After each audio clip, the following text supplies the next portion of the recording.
दोस्तों, ये कहानी है एक खूंखार शिकारी शिकागो स्ट्रैंगलर की। शिकागो गगनचुंबी इमारतों और चमचमाती रोशनी का शहर। हर कोने में जिंदा दिली, हर गली में कहानी। लेकिन इन रोशनी और हंसी के पीछे एक अंधेरा छुपा था।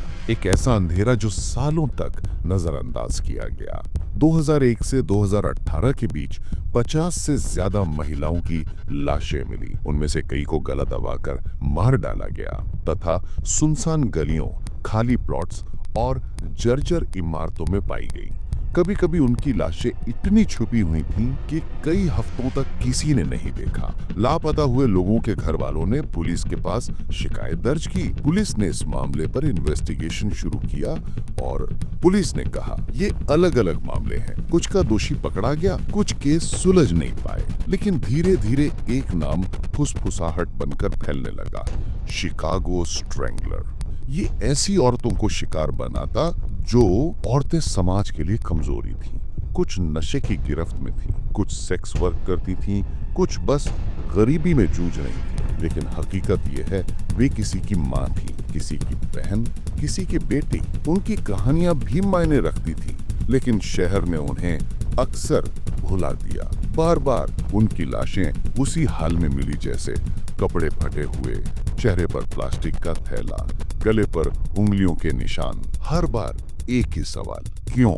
फिर आया मर्डर अकाउंटेबिलिटी प्रोजेक्ट। वे उन मौतों के बीच पैटर्न खोजने लगे। डेटा ने दिखाया कि ये सिर्फ संयोग नहीं हो सकता। South side, west side, Washington park, Garfield park, एक ही पैटर्न से शिकार हुआ था। शिकार गाह जैसी जगह है। तो सवाल उठता है कि क्या यह सच में एक सीरियल किलर था या कई दरिंदे जिन्होंने समझ लिया था कि ये महिलाएं समाज के लिए अदृश्य थीं। 2017 में आर्थर हिलियार्ड नाम के शख्स को डायमंड टर्नर की हत्या का दोषी ठहराया गया।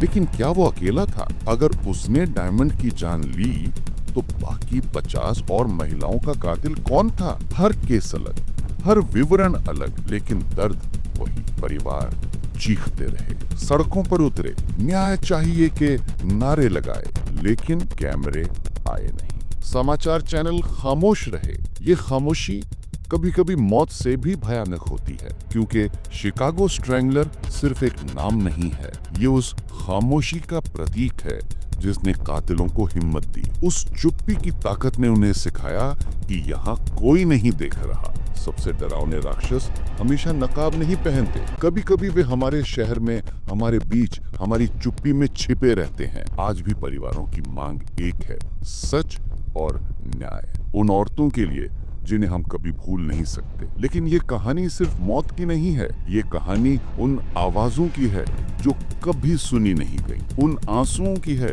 जो पृष्ठभूमि में बहते रहे, और उन उम्मीदों की है जो अब भी जल रही हैं कि कोई दिन आएगा जब शहर की खामोशी टूटेगी। तो मेरे प्यारे दोस्तों, कैसी लगी ये कहानी? ऐसी ही रोचक और सच्ची कहानी सुनने के लिए लाइक, शेयर और सब्सक्राइब करें हमारे YouTube चैनल डरावनी यादों को। धन्यवाद।